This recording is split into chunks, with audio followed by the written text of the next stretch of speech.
Hi there. I am in my backyard garden. I'm reading from the Bible.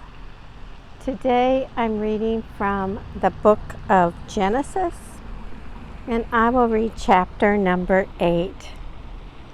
In chapter 8 of Genesis, it talks about the flood subsides, and then it finishes up by talking about God's promise to Noah. But before I get started, I do want to talk just a little bit about what you see in the video today. I'm showing you a blackberry plant. It has flowers on it.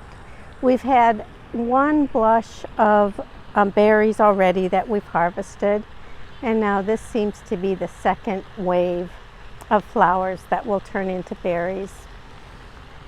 And enough about the garden.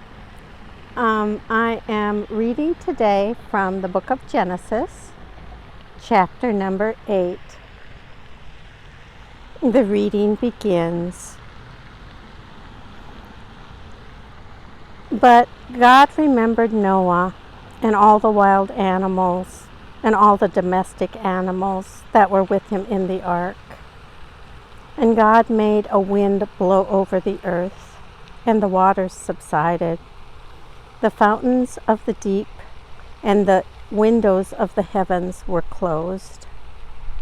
The rain from the heavens was restrained, and the waters gradually receded from the earth. At the end of 150 days, the waters had abated, and in the 7th month, on the 17th day of the month, the ark came to rest on the mountains of Ararat.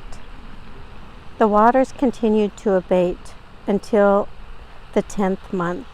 In the 10th month, on the very first day of the month, the tops of the mountains appeared. At the end of 40 days, Noah opened the window of the ark that he had made and sent out the raven, and it went to and fro until the waters were dried up from the earth. Then he sent out the dove from him to see if the waters had subsided from the face of the ground. But the dove found no place to set its foot, and it returned to him to the ark, for the waters were still on the face of the whole earth. So he put out his hand and took it and brought it into the ark with him. He waited another 7 days, and again he sent out the dove from the ark.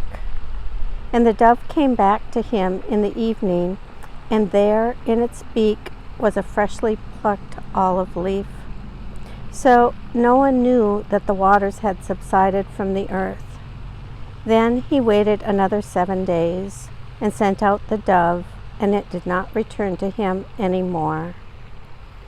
In the 601st year, in the 1st month, the 1st day of the month, the waters were dried up from the earth. And Noah removed the covering of the ark, and looked, and saw that the face of the ground was drying. In the 2nd month, on the 27th day of the month, the earth was dry.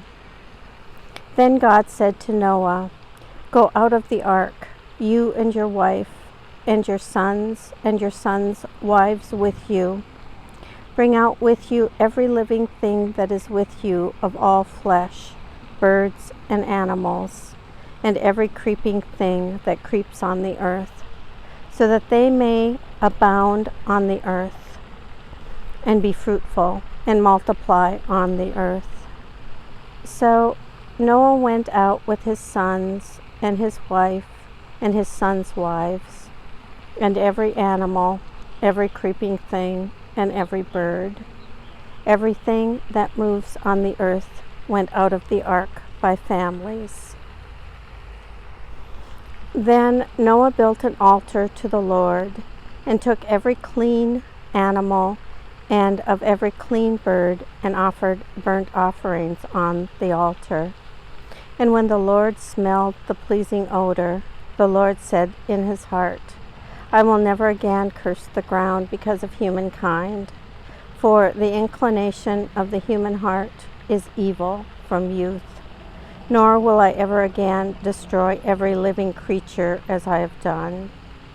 As long as the earth endures, seed time and harvest, cold and heat, summer and winter, day and night shall not cease. Here ends the reading of chapter number 8, the book of Genesis.